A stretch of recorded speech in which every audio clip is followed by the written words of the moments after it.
Gaza युद्ध विराम समझौता धीरे धीरे आगे बढ़ रहा है। शनिवार को हमास ने 7 अक्टूबर को बंदी बनाई गई 4 इजरायली महिला सैनिकों को रिहा कर दिया। इन सैनिकों की रिहाई के बदले में इजराइल अपने जेलों में बंद फिलिस्तीनी कैदियों के एक समूह को रिहा करेगा। हालांकि कितने रिहा किए जाएंगे इसको लेकर अभी कोई संख्या सामने नहीं आई है, लेकिन रिपोर्ट्स के मुताबिक ये संख्या करीब 200 हो सकती है। हमास ने शुक्रवार को ही घोषणा की थी कि वो 20 वर्षीय करीना एरीव, डेनियलिया गिल्बोआ लेवी और 19 साल के लीरी अलबाग को रिहा कर देगा। हालांकि इजरायली डिफेंस फोर्स को इस बात की चिंता थी कि अरबेल यूहेद की रिहाई, जिसे लेकर वो बार बार हमास से बात कर रहे हैं, पर फिलिस्तीनी संगठन इस मुद्दे पर मानो कोई ध्यान ही नहीं दे रहे हैं।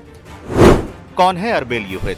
29 साल की अरबेल यूहेद को उसके प्रेमी एरियल कुनियो के साथ 7 अक्टूबर को उसके घर से बंधक बना लिया गया था। अरबेल यूहेद युद्ध विराम के पहले चरण में रिहा होने वाली 33 लोगों की सूची में 7 महिला बंधकों में से एक है, लेकिन शनिवार को रिहा की गई महिलाओं में अरबेल यूहेद नहीं थी। बता दें, अरबेल यूहेद की रिहाई को लेकर कई तरह से दबाव लगातार इजरायली डिफेंस फोर्स बना रही है।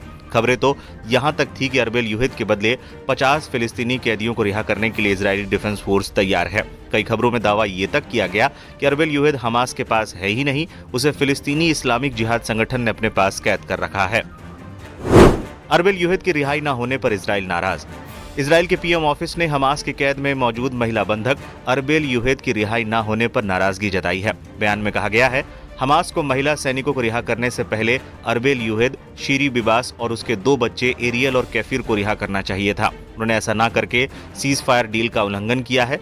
जब तक अरबेल यूहेद की रिहाई नहीं हो जाती तब तक वो गाजा के लोगों को उत्तरी गाजा पट्टी में जाने की इजाजत नहीं देंगे। हालांकि पीएमओ ने यह भी साफ कर दिया है कि वो समझौते के मुताबिक आज फिलिस्तीनी कैदियों को रिहा करेंगे। हमास ने 4 महिला सैनिकों को रिहा कर दिया। शनिवार को हमास ने 7 अक्टूबर को बंदी बनाई गई 4 इजरायली महिला सैनिकों को रिहा कर दिया। रिहा की गई इन सैनिकों को सेना की वर्दी में ही लाया गया और मंच पर खड़ा कर दिया गया। यहां से इन लोगों को रेड क्रॉस के सदस्यों को सौंप दिया गया। रिहा होने के बाद इन चारों सैनिकों के चेहरे पर राहत भरी मुस्कान देखने को मिली। अरबेल यूहेद पर हमास ने क्या कहा? इस बीच हमास ने कहा है कि वो बंधक अरबेल यूहेद को अगले हफ्ते छोड़ देगा।